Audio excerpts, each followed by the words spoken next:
11 साला सारम नामी बच्चा जिसकी लाश पानी वाली टैंकी से मिलती है। उस पानी वाली टैंकी से जिस टैंकी को एक नहीं 4-4 दफ़ा उस टैंकी को चेक किया जाता है, जिस मोहल्ले में वो टैंकी थी, कहीं बच्चा यहाँ पे तो नहीं गिर गया। लेकिन 10 दिन के बाद उसी टैंकी में से सारम नामी बच्चा मिलता है। इस वाक़ये की हकीकत आज के इसी व्लॉग में मैं आपके साथ शेयर करूँगा। अस्सलाम वालेकुम, मैं हूँ रिज़वान अली, आपकी खिदमत में हाज़िर हूँ और आप देख रहे हैं मेरा डिजिटल चैनल। कराची का ये अफ़सोसनाक वाक़या है, घर का सरबराह है मोहसन, जिसके 2 बेटे हैं, एक का नाम सारम है। अब दोनों बच्चे मदरसे में पढ़ने के लिए जाते हैं, लेकिन 3 बजे उनको छुट्टी होती है। मदरसे से वापस आते हुए एक बच्चा घर पहुँच जाता है, लेकिन सारम नामी जो बच्चा है, जिसकी उम्र 11 साल बताई जाती है, वो घर नहीं पहुँचता। जब 1 घंटा गुज़रता है तो वालिदा क्या करती है, मदरसे जाती है, कारी साहब से बात करती है कि मेरा बच्चा सारम घर नहीं पहुँचा। कारी साहब कहता है कि बेटा वो 3 बजे छुट्टी के टाइम इधर से निकल गया था, आप मोहल्ले में पता करें किसी के पास ना बैठा हो। जब वो वापस आती है, मोहल्ले हर घर और आने-जाने वाले हर आदमी से पूछती है, मेरा बेटा सारम तो नहीं देखा कहीं? लेकिन सारे ना कर देते हैं, क्योंकि किसी ने देखा होगा तो वो बताएगा। अब वो सारम नामी बच्चा गया कहाँ? वालिदैन कोशिश करते रहते हैं ढूँढने की, लेकिन नहीं मिलता।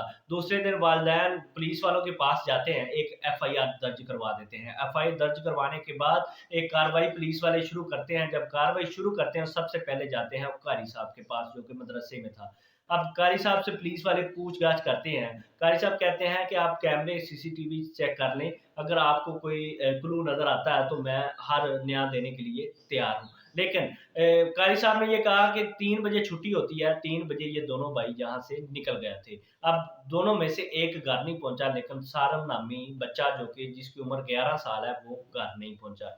उस मोहल्ले में एक पानी वाली टैंकी थी, जिसमें से वो पुलिस वाले, रेस्क्यू वाले और मोहल्लेदार चेक करते हैं 3 से 4 मर्तबा, लेकिन वहाँ से कोई भी क्लू नहीं मिलता। उसी दौरान मोहसन जो है ना, उन बच्चों का वालिद, जिसके नंबर पे एक मैसेज आता है, ब्लैंक मैसेज, जिस पे ये लिखा होता है कि अगर बच्चा आपको सही सलामत चाहिए तो 5 लाख रुपया और इस नंबर पे आप ट्रांसफ़र कर दें, उसके बाद हम बच्चे को छोड़ देंगे। वालिद जो होता है पुलिस वालों के पास जाता है और ये मैसेज पुलिस वालों को दे देता है कि फलाँ-फलाँ हमें मैसेज कर रहा है कि ये 5 लाख रुपया अगर बच्चा आपको सही सलामत चाहिए तो 5 लाख रुपया हमारे अकाउंट में ट्रांसफ़र कर दें। जब उस अकाउंट की तहकीकात की जाती है तो वो आउट ऑफ कंट्री का अकाउंट होता है, लेकिन उससे पुलिस वालों को कोई क्लू नहीं मिलता। वही टैंकी का मुलाज़िम, वही पानी वाली टैंकी का मुलाज़िम एक दिन टैंकी चेक करने के लिए जाता है, वहाँ से एक जानवर मरे की बदबू आ रही है।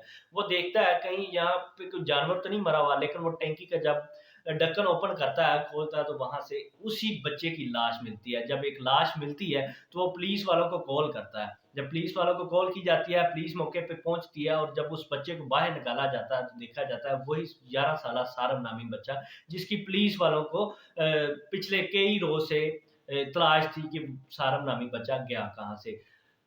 जब वहाँ से बच्चा मिलता है, घरवालों को पता चलता है कि हमारा बच्चा इस वक़्त फ़ौत हो चुका है। घरवालों के लिए क़यामत का समा था। इस तरह के व्लॉग देखने के लिए मेरे चैनल को सब्सक्राइब करें। अल्लाह हाफ़िज़।